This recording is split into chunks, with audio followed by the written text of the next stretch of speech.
歡迎大家再一次嚟到我嘅 YouTube channel 啊！我係店長 Alex 啊。今日係我第一次同大家做開箱嘅評測。呢一部就係 Rum 嘅旗艦產品，型號 5D2。其實點解佢叫 5D2，又唔叫 5D3或者 5D4 呢？原來佢嘅國語發音係5D2，可能就係因為呢一個原因，所以就取其諧音為無敵兔。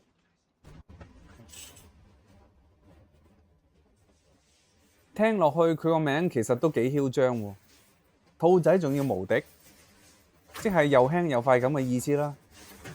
其實到底佢有幾無敵呢？而家就同大家馬上拆解一下，跟住將會即刻再做試車嘅評測。廠方公佈嘅資料呢，就話車重只有6.6kg，全碳纖維設計部分包括車架啦、輪圈、曲柄、波腳部分、座位同埋座管都係一體成型嘅碳纖維。為咗終極嘅輕量化，佢就連兩個水龍頭都唔放過，用埋碳纖維嘅，仲要前後統逐，而且全車充滿流線型。較早前呢，廠方就公佈過佢嘅相片嘅時候，我都覺得幾有型嘅。價錢方面呢，港幣零售價14,800蚊。喺而家呢個充滿競爭嘅三摺疊車市場裏邊，有呢一個叫價，到底係隨笨有精啊，還是係揾你老襯呢？講到呢一度，大家一定係好心急，我馬上就拆開佢睇一睇。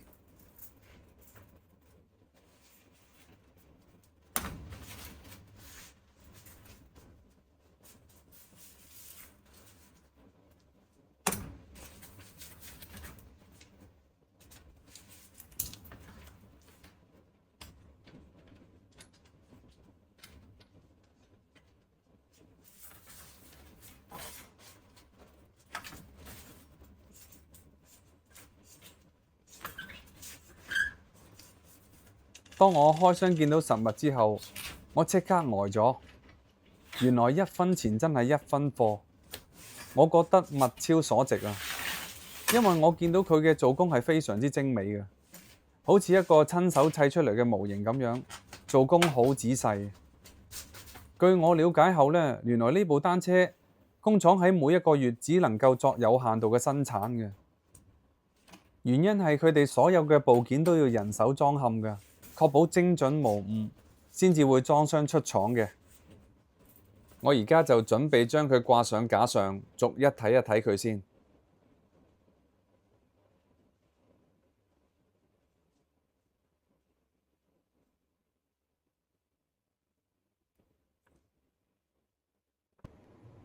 當我掛起咗佢之後，我發覺佢真係好似一件藝術品咁樣，充滿線條美啊！大家可以細心欣賞一下。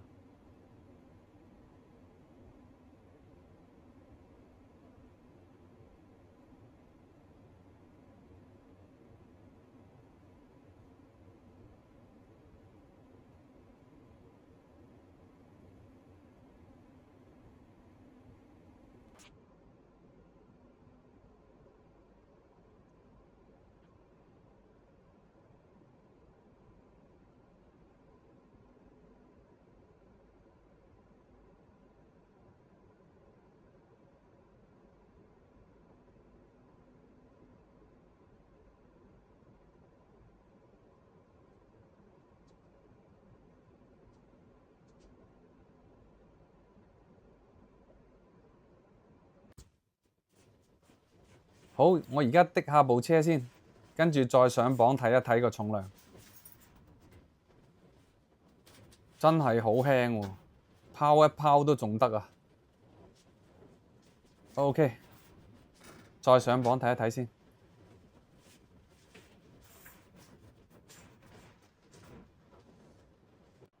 重量6.6kg，不多不少喎，似乎睇嚟唔係浪得虛名喎。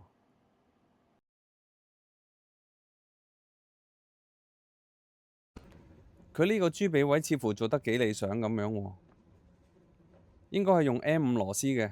我試下用 M5 螺絲扭一扭先，啲牙好順滑，亦都扭得好深。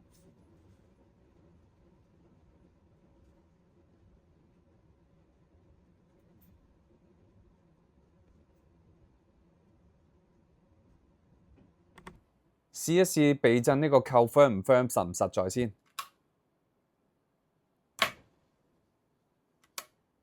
清脆利落，好實淨喎，亦唔覺得佢有虛位喺度。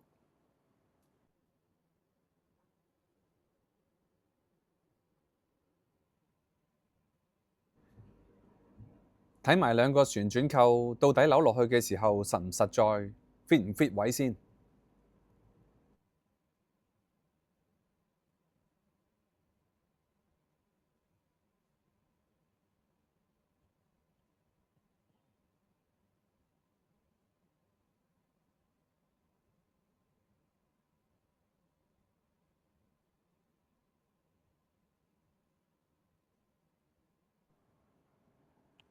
睇落去個手工真係好靚，鏗鏗聲，擰一擰佢先，都好順嘅。我再大力扭翻緊佢，睇下咩環境先，好實淨啊，入得好 fit。近鏡睇一睇佢，都係真係好靚。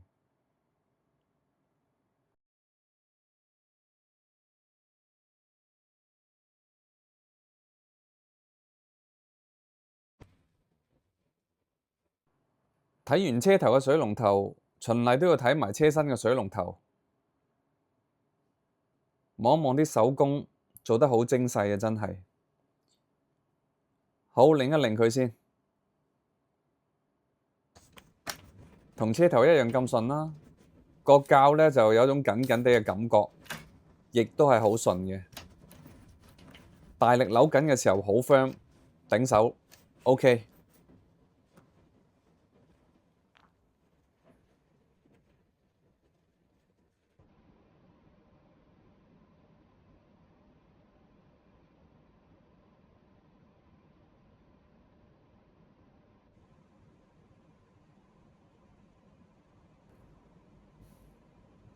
我哋而家近鏡睇一睇五筒位嘅位置，係喺前面嘅。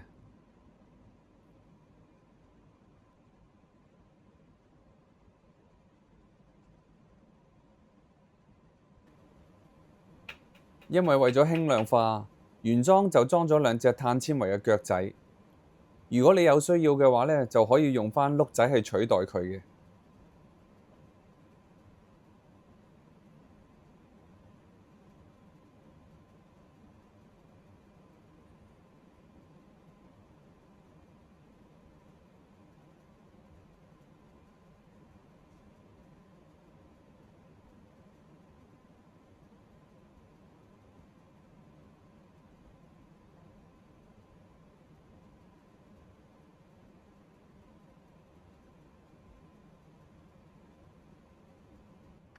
今次工廠真係好有誠意下喎，原來佢出廠已經有陶瓷嘅拉桿，轉波真係非常容易加準確啊！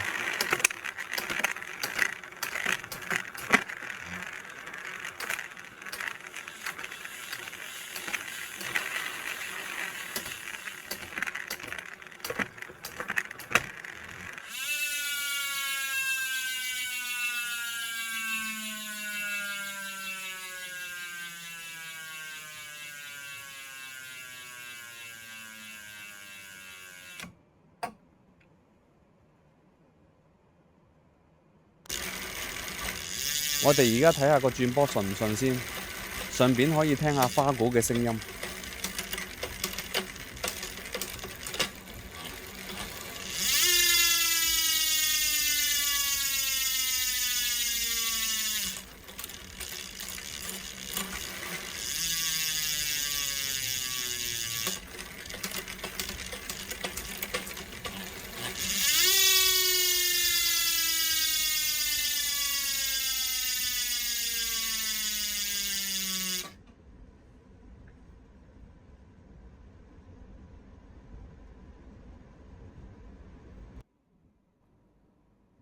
轉波嘅手感好輕鬆，亦都好準。呢個係藍圖嘅 A7 指撥，佢同陶瓷拉桿係 perfect match 嚟嘅。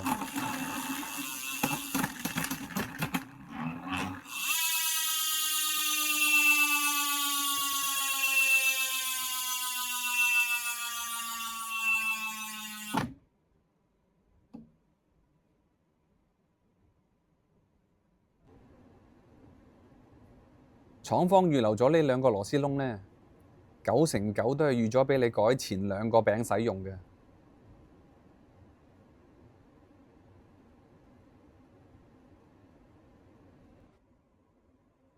我哋再嚟睇一睇呢件藝術品先啦。呢個 CNC 攞出嚟有花紋嘅50T 齒輪片，同埋呢支碳纖維165mm 長嘅曲柄。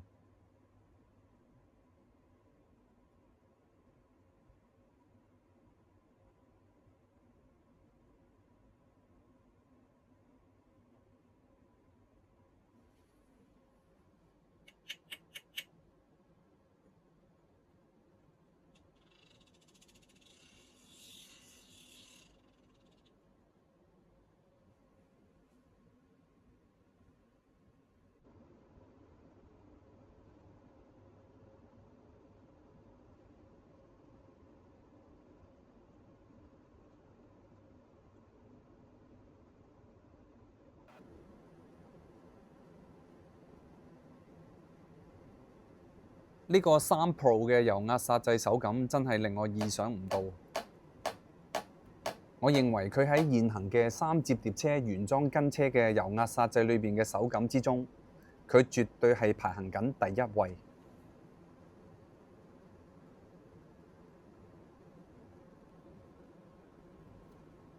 估唔到喺車頭頂蓋嘅位置都做得咁貼心，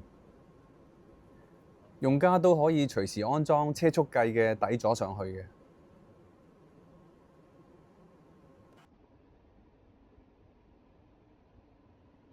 40mm 嘅碳纖維輪圈，再配合埋一啲大理石嘅花紋圖案。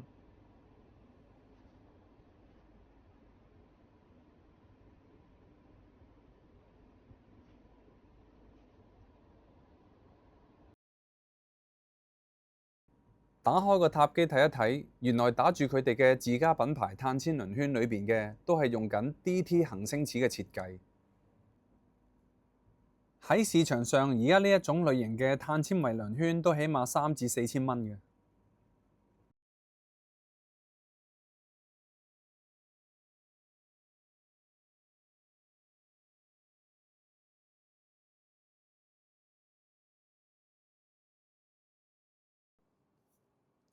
鏈餅嘅中軸尺寸係 BSA 29，尺寸係同 SRAM 嘅規格係相同嘅。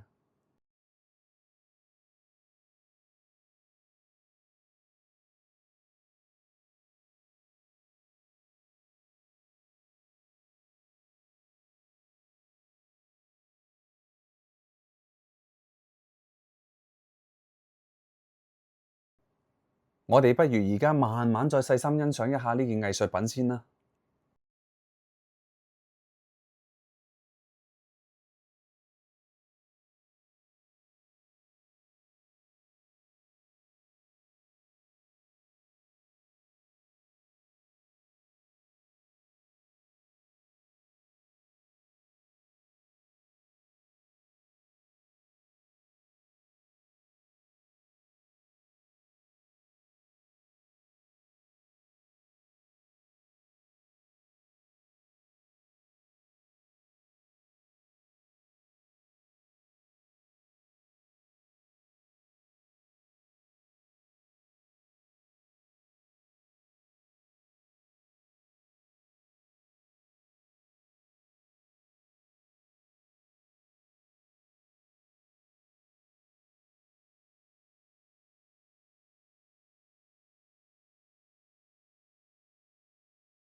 呢件藝術品呢，大家就終於欣賞完畢啦。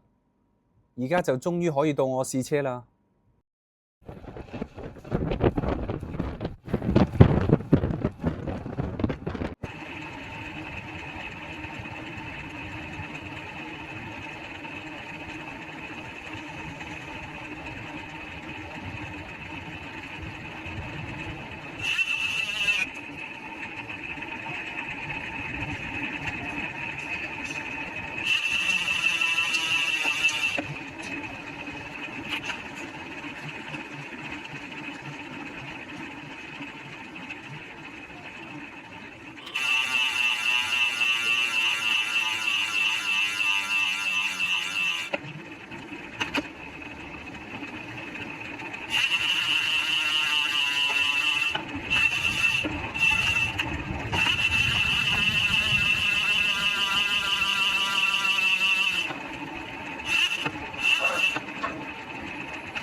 呢部無敵兔喺騎行感方面實在令我喜出望外嘅，佢有意想唔到嘅舒適路面感覺。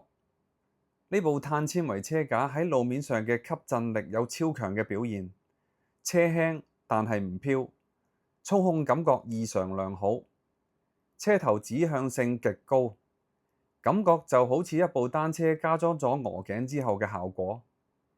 而車頭胎壓喺70個 PSI 時候都唔覺得有跳動嘅感受。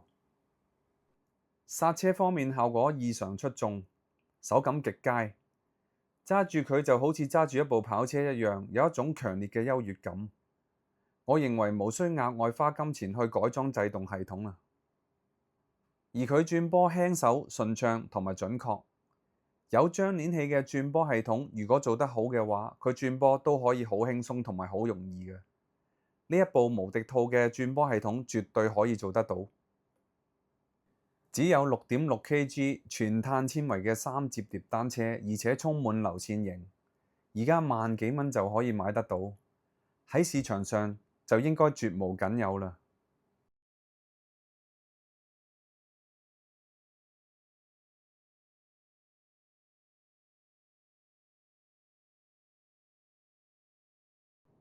雖然電子變速已經開始普及化，使到呢一種有張鏈器嘅轉波系統出現咗一啲被埋沒嘅跡象。雖然如此啊，但係仍然有好多資深嘅玩家都係用緊呢一種系統嘅。而最出名嘅品牌莫過於大家都認識嘅老牌 Brandon， 而 T9 就係佢哋嘅旗艦產品啊。4個波段嘅版本都有成 7.45kg。估唔到 ROM 今次出呢一部咁有型格嘅全碳纖維旗艦產品，仍然堅持用返一個有張鏈器嘅轉波系統，或者呢一種就叫做傳承啦。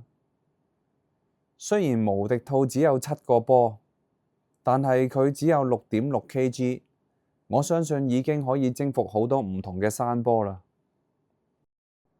如果你真係仍然覺得波段唔夠嘅話呢，其實廠方都預留咗波撥掛耳螺絲窿，俾你將來喺有需要嘅時候改為14個波段嘅。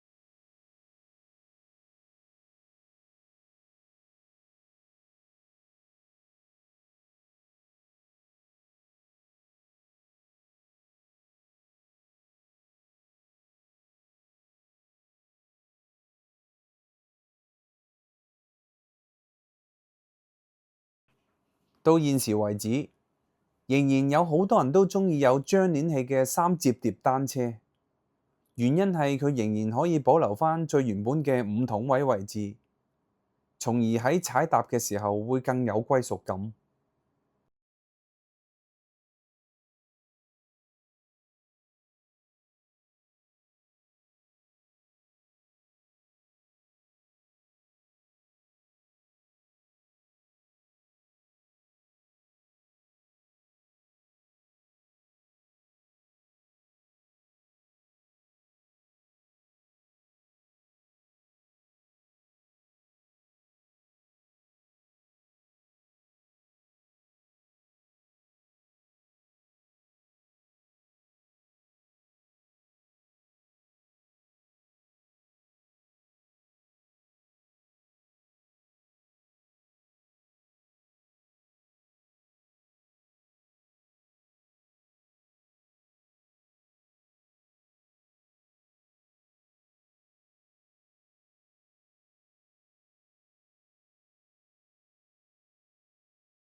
突然之間令我想起咗當年玩車嘅初心，單車輕就自然會將所有效率都會直接提升。我踩完呢部無敵兔之後，令我諗起我10幾年前曾經擁有過一部 Daihatsu Dove 嘅14寸單速鋁合金摺疊單車。當時我將呢一部單車改裝成為7.5 kg 後，亦都征服過好多唔同嘅山坡路段，全因為一個字：輕。雖然無敵兔就只有7個波段啦，但係佢因為只有6.6個 kg，所以喺攀爬斜路方面係會有絕大嘅佔優嘅。超輕量嘅單車絕對會係建基於性能上嘅重大關鍵啊！無敵兔俾到我嘅體驗就係令到我對有張鏈器嘅轉波系統再得到重新嘅定義。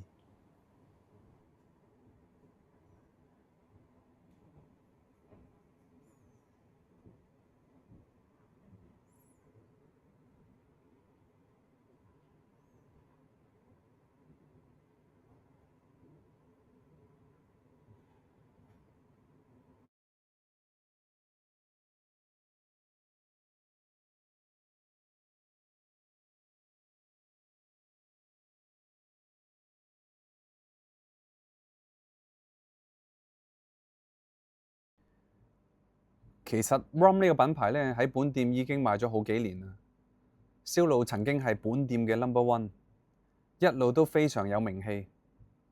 由於有新嘅同類型產品充斥市場啊，所以突然之間被蓋過咗佢嘅風頭啦。估唔到佢今次出嘅旗艦產品俾到一個咁大嘅驚喜我認為佢絕對有能力可以重登冠軍嘅寶座。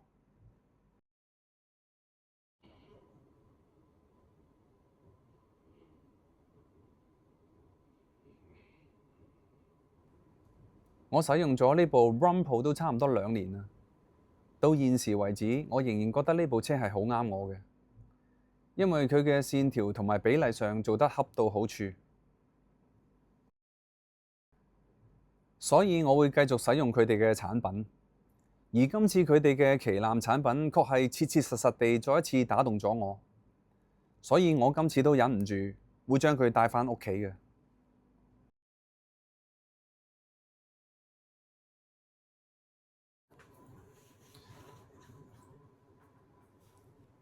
話時話，工廠原來喺第一批貨嘅時候，仲未做好一個超輕鋁合金嘅飛輪俾到我嘅，所以而家暫時只係俾到一個用鋼做嘅飛輪俾我頂住先。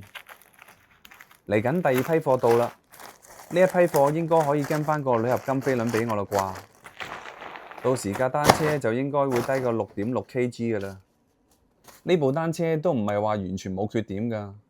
我試踩嘅過程之中呢，我發現佢同 Java Neo 都係一樣，會容易出現踩空腳嘅情況出現嘅。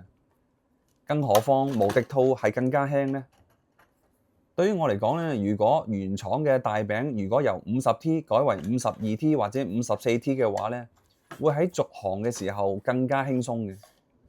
而我都訂咗一個一模一樣嘅52T 大餅返嚟，打算換咗佢，到時應該可以更加平衡啦。一定係好多車友會問，到底呢部車可唔可以改裝成為電子變速？我真係無論如何都要需要電子變速先得喎。其實不如我哋客觀啲去睇下，我就覺得到現時為止呢，好多人都中意用拉線嘅變速。不如我哋就保持返佢原裝嘅設計，慢慢享受一下先。或者你用完之後會覺得 OK 呢？